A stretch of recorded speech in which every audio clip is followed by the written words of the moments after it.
We are here at the Trnava Rumfest with one and only Joshua Singh from 1423.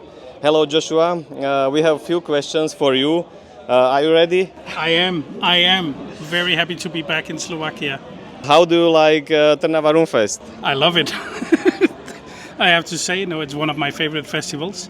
I've been here I was speaking to Robert here yesterday, and I think I've actually been here for all of them since the beginning.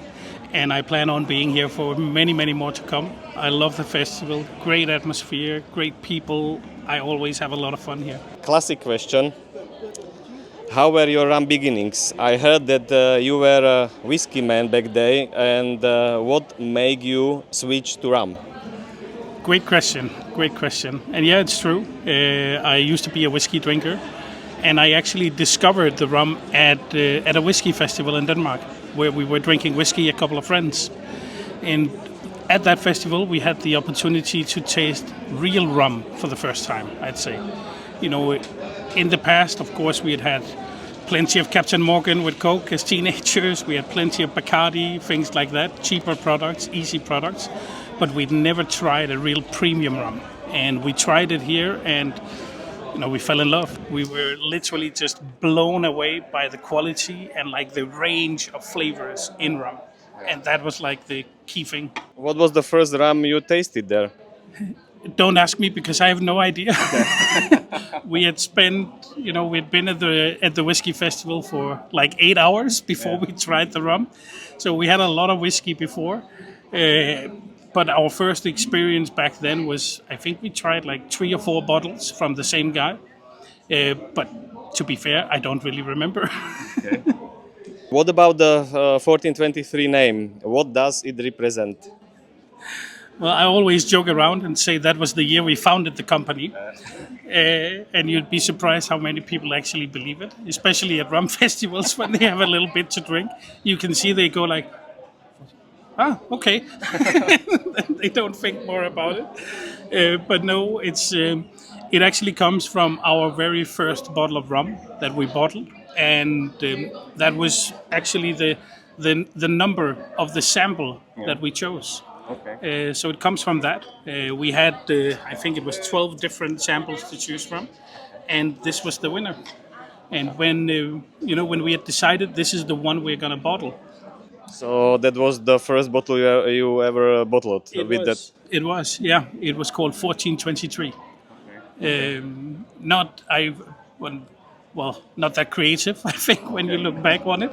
But it ended up being called that because when we made the choice and said, this is the one we want, 4 months passed from we said yes till we actually had the bottles. And when the bottles arrived, they were clear. There was no labels, nothing on them. And we hadn't thought that much about it, that of course we need a name for it. But from those 4 months from we said yes till the bottles came, whenever we were talking about it, we were always talking about 1423. That's what we kept calling it, because that was just the number. So when the bottles arrived, we were like, what are we going to call it? And I was like, we ended up calling it 1423 first edition. And which rum was that? It was a blend, actually an 8-year-old blend between Trinidad and Barbados.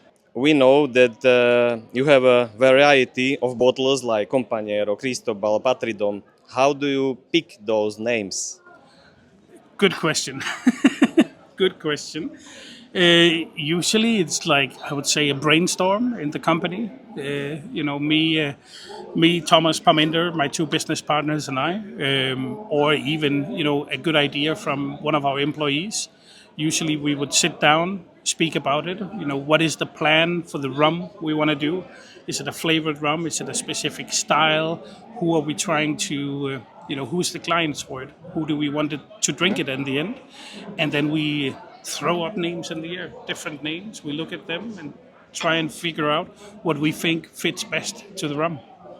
Okay, and which of them is most successful, marketingly? Compañero, for sure. Compañero is our best-selling rum. We are even here in Slovakia, this weekend, we are launching a new Compañero, the Compañero Coconut. It's the first time anybody gets to try it in the world. We have the world premiere here in Slovakia.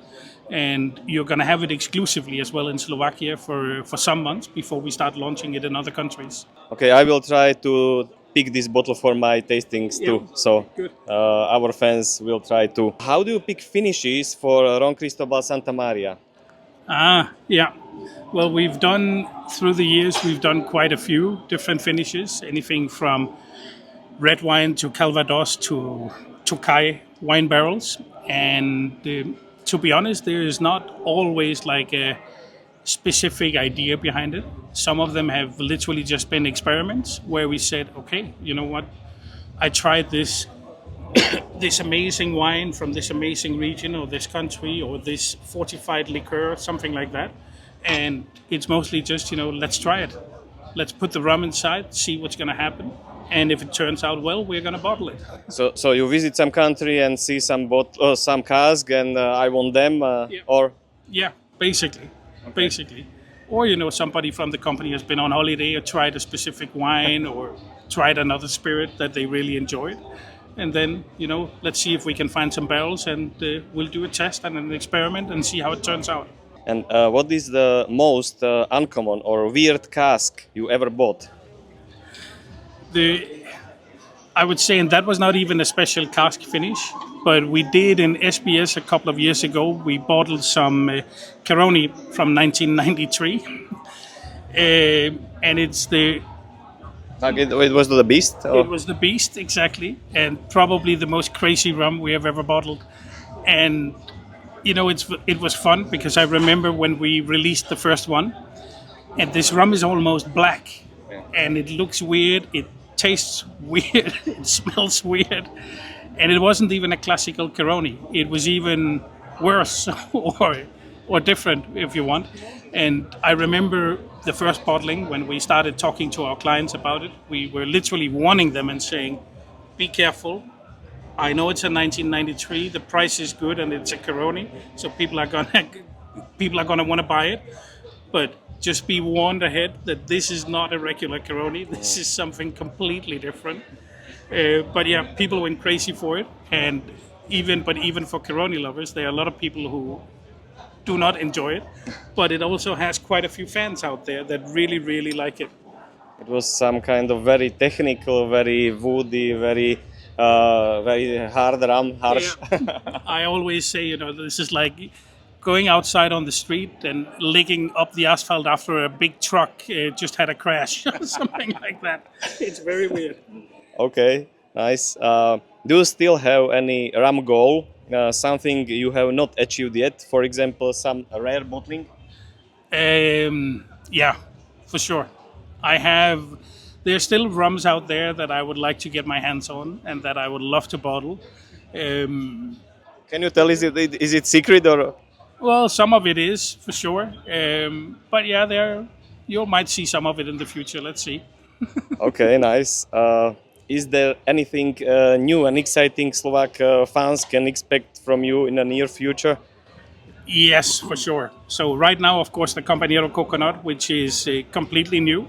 But I'm actually also speaking to our good partner here, Akan, while I'm here. And we are actually looking into some special limited editions for end of the year that will be also kind of exclusive to Slovakia. Okay.